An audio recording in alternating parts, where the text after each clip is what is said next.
அதாவது கரூர்ல 41 பேர் இறந்தது தமிழக அரசு வந்து ஒரு விசாரணை கமிஷன் அமைச்சிருந்தாங்க.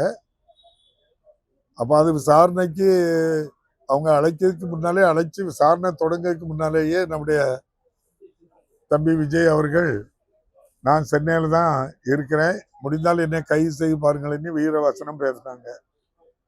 அவர் மேல எஃப்ஐஆர் போடல, வழக்கு பதிவு பண்ணல, விசாரணைக்கு அழைக்கல. அப்படி இருக்கும்போது அந்த வசனத்தை பயன்படுத்தினவங்க இப்போ சிபிஐ நோட்டீஸ் அனுப்பியிருக்கு 12ஆம் தேதி. அந்த வசனத்தை பயன்படுத்தாங்களா இல்லை நான் பாரதிய ஜனதா கட்சி அவங்களும் இணைஞ்சு இப்படி ஒரு நாடகம் ஆடுதாங்களா தெரியும். ஆதவ அர்ஜுனா தான் உச்ச நீதிமன்றத்தில் கேட்டாங்க. நீங்க வந்து அவங்க கேட்டாலே அவங்ககிட்ட நியாயம் கிடைக்கும், நல்லது கிடைக்கும், அவங்க நம்மளை பாதுகாத்துக்கிடுவாங்க அப்படின்னு கேட்டிருக்கலாம்ல.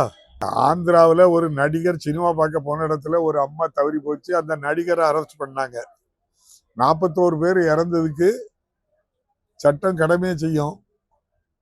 தமிழக அரசு மேல ஒரு இந்த விசாரணை அமைப்பு வந்து அவங்களுக்கு என்ன நோக்கமோ தெரியல, உச்ச நீதிமன்றத்தில் கேட்டிருக்காங்க.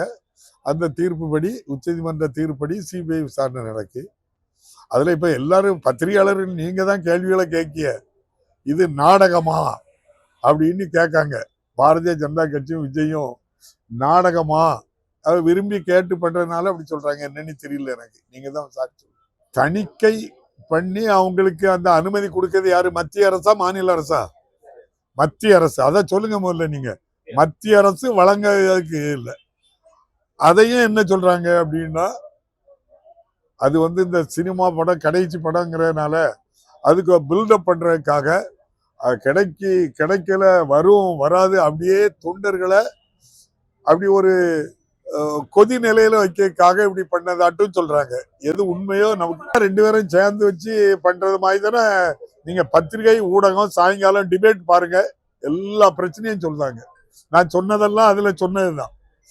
இது வந்து இல்ல சினிமா படம் அப்படின்னு சொன்னாலே இது அந்த இயக்குனர் பட தயாரிப்பாளர்லாம் நிறைய படம் இதெல்லாம் எடுத்திருக்காங்க. அவங்களுக்கு தெரியும் எப்படி அனுமதி வாங்கணும், எவ்வளவு காலத்துக்கு முன்னால கொடுக்கன்னு.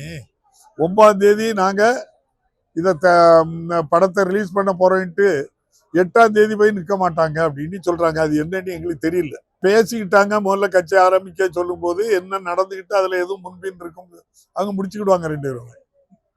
இல்ல நீங்க என்ன நினைக்க, முரண் இல்லாம எதுவும் நடக்குமா? நம்ம யாரும் சொல்ல, நீங்க பத்திரிகைகள் தானே சொல்றீங்க.